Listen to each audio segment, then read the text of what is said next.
Three cities. Three completely different disasters, one identical fix. Chicago, starting in 1856, drowning in its own swampland and choking on cholera, decided the answer was to physically lift the entire city into the air. Seattle in 1889, staring at 25 blocks of ash after a fire that erased its whole downtown, decided the answer was to bury what remained under a mountain of new fill and build on top of it. Galveston, after 1900, after the deadliest natural disaster in American history, killed somewhere between 6,000 and 12,000 people in a single night, decided the answer was to pump in enough sand to raise 500 city blocks by as much as 16 feet, three disasters that had nothing in common. Cholera, fire, hurricane. Three cities that were, by the standards of the era, isolated from each other by enormous distances and slow communication, and yet every single one of them arrived at the same fundamental solution: physically elevate the city and seal what's underneath, using startlingly similar jackscrew and hydraulic fill methods within a 54-year window. Today I want to lay all three side by side, with dates, with named engineers, with the actual cross-section drawings each city produced, and ask the question that never gets asked when these stories are told one at a time. Is this a coincidence, or is this a repeatable civic protocol that American cities quietly reached for, generation after generation, whenever a catastrophe demanded something more than a simple rebuild? Here's what we're told, and it's the reason this pattern usually goes unnoticed. Chicago's story is told as a uniquely Chicago story. A swamp city solving a swamp problem with an engineering stunt so photogenic it became local legend. Seattle's story is told as a uniquely Seattle story, a lumber town rebuilding after a fire and stumbling into an accidental underground. Galveston's story is told as a uniquely Galveston story, an island city responding to the worst hurricane in the nation's history with heroic, large-scale civil engineering. Three separate legends, three separate tour industries, three separate historical societies, each one guarding its own version of events without much reason to ever compare notes with the other two. Nobody tells these stories together, because on the surface they don't look like the same story. Look at the actual mechanics, though, and the differences start to matter a lot less than the similarities. Let's establish the Chicago timeline first, because it's the earliest and, as we'll see, likely the template the other two cities were working from, whether they said so publicly or not. In 1855, engineer Ellis Chesbrough proposed solving Chicago's chronic flooding and cholera crisis by building an entirely new sewer system on top of the existing ground, then raising the streets to bury it, rather than trying to dig down into a water table that sat too close to the surface for conventional excavation. The city council approved the plan, and between 1856 and roughly 1861, contractors, including a young George Pullman, executed a series of increasingly ambitious jackscrew lifts, raising individual buildings first, then entire half-blocks at once, culminating in the January 1861 lift of the 6-story, fully occupied Tremont House Hotel, 500 men, turning 5,000 jackscrews in careful synchronization while guests never left their rooms. Street grades across the burned and unburned districts alike eventually rose somewhere between 4 and 14 feet depending on location. If a side-by-side comparison of three American cities that all reached for the exact same civic emergency solution is the kind of pattern recognition you want more of, subscribe to the Historia Archive now, because this is exactly the kind of thread this channel exists to pull. Now Seattle, 28 years later. On June 6, 1889, A fire that started with a pot of glue boiling over in a cabinet shop burned through roughly 24 blocks of downtown Seattle in under 12 hours. 15 days later, on June 21st, the City Council passed ordinances specifying exact new street grades for the burned district, some blocks rising as little as 12 feet, the lowest lying sections of Pioneer Square rising by 22 feet or more. Seattle's engineers built retaining walls of stone and timber along the new grade lines and packed the space between with fill, much of it rubble from the fire itself. Property owners, rebuilding faster than the streets could rise around them, ended up with storefronts sitting 1 and sometimes 2 stories below the new sidewalk level, connected to daylight above by prism glass vault lights mandated under a specific 1893 city ordinance. The underground network created by this mismatch stayed in informal public use for nearly 2 decades before finally being sealed off. There's a detail about Chicago's project worth adding here, because it becomes important later. This wasn't a secretive undertaking. Illustrated newspapers of the era ran engravings of the lifts in progress. Out-of-town visitors reportedly came specifically to watch, and the engineering trade press of the period documented the methods in enough technical detail that another engineer reading the coverage could, in principle, have reconstructed the process from the article alone. Chicago wasn't quietly solving a local problem. It was performing a very public, very well-covered demonstration that this kind of large-scale structural lift was not only theoretically possible, but had actually been done, repeatedly, at increasing scale, without a single reported structural failure. That's the kind of case study a 19th-century engineering journal doesn't let go unremarked, and now Galveston, arriving 15 years after that. On September 8, 1900, a hurricane struck Galveston Island with a storm surge that overwhelmed a city sitting barely above sea level, killing more people than any natural disaster in American history before or since. The response, once the immediate recovery had stabilized, was a 3-member engineering board. Henry Martin Robert, Alfred Noble, and Henry Clay Ripley, tasked with figuring out how to make sure this never happened again. Robert, worth pausing on for a moment, was the same career military engineer who had also authored Robert's Rules of Order, the parliamentary procedure guide still used in meetings across the country today, a detail that has nothing to do with grade raising but is too good not to mention.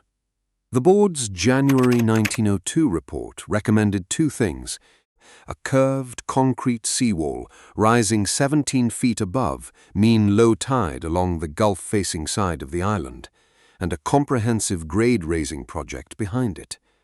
Work began in December of 1903.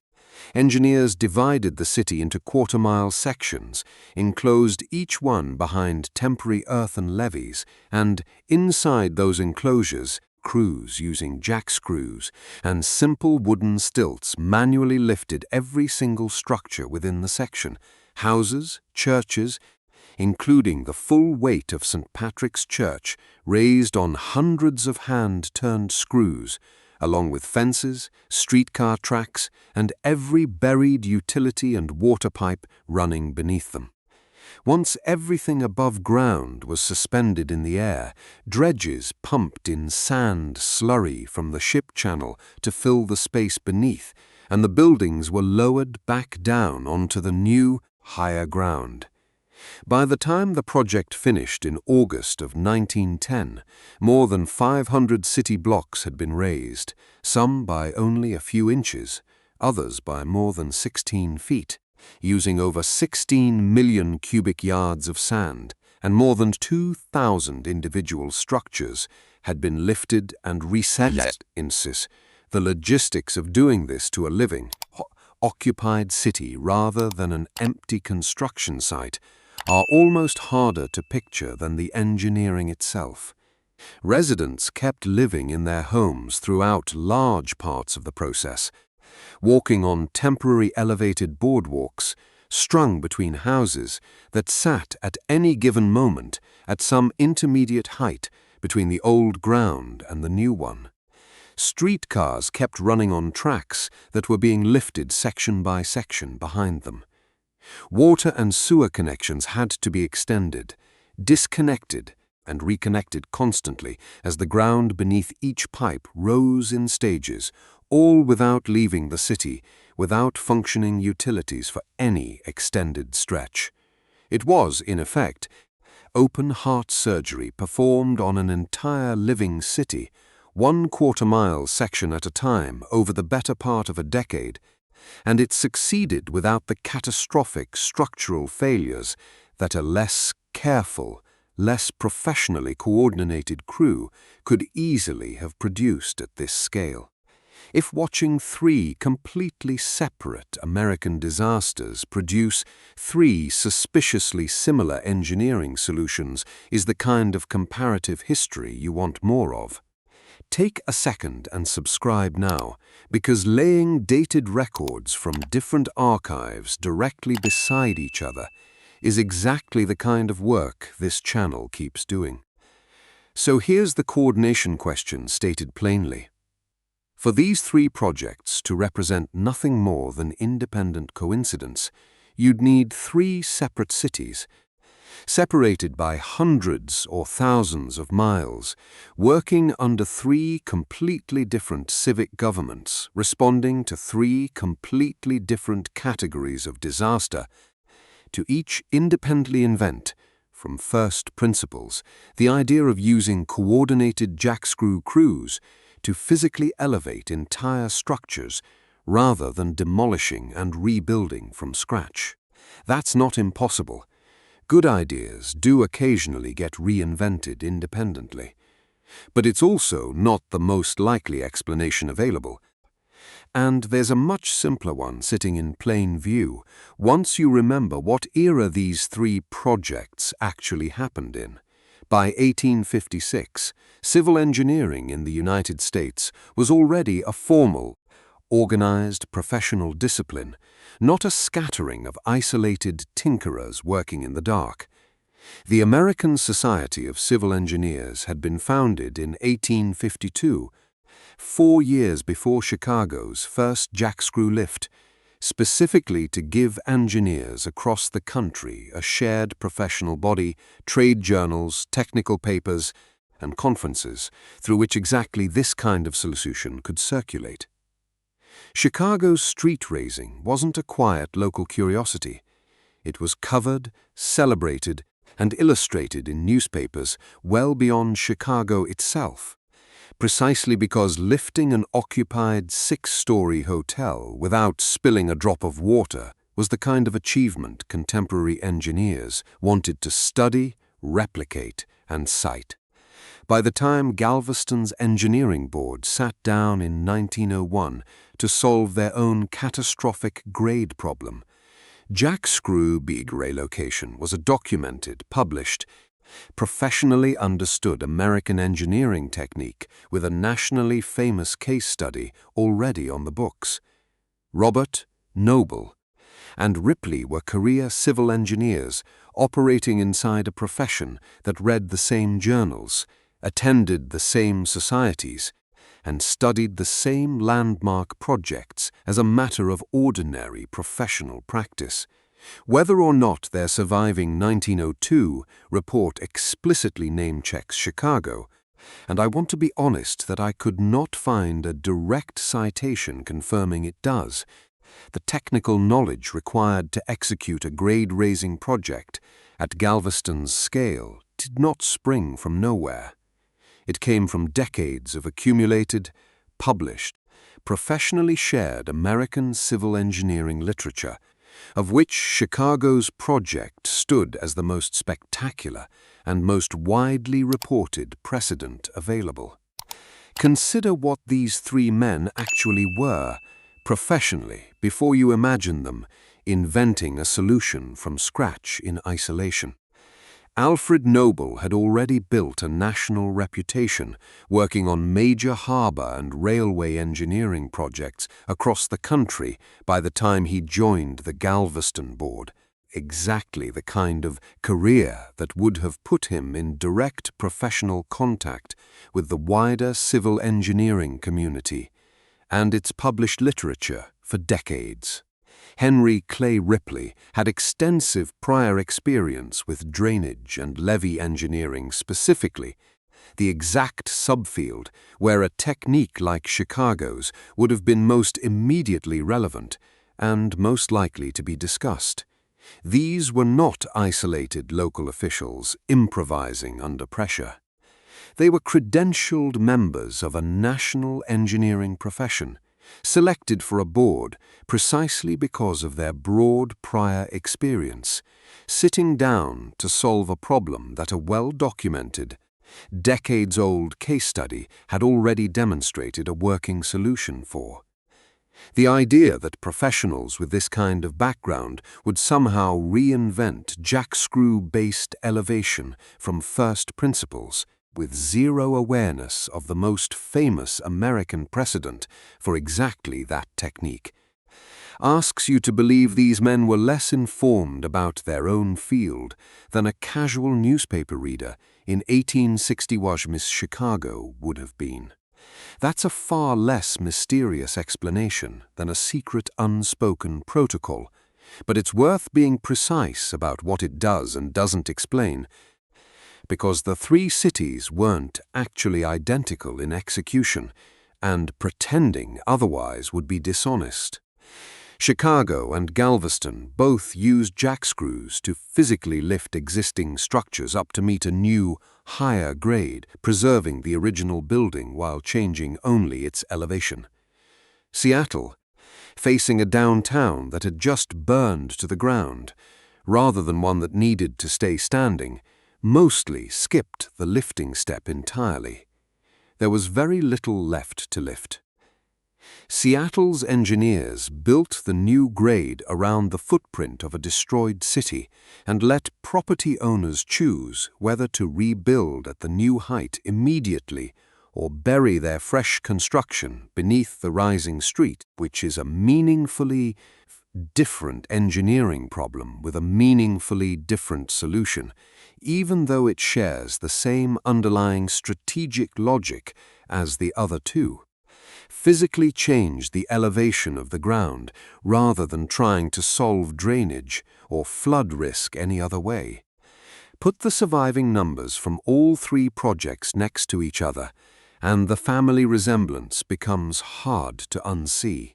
Chicago raised its central district somewhere between 4 and 14 feet over roughly 5 years, using jackscrew crews that scaled from a single building in 1858 up to a fully occupied city block by 1861.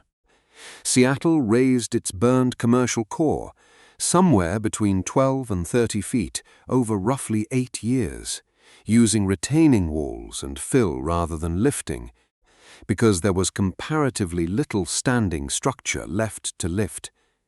Galveston raised 500 blocks by amounts ranging from a few inches up to 16 feet over roughly 7 years, using both jackscrews and dredged fill-in combination at a scale an order of magnitude larger than either of the two projects that came before it.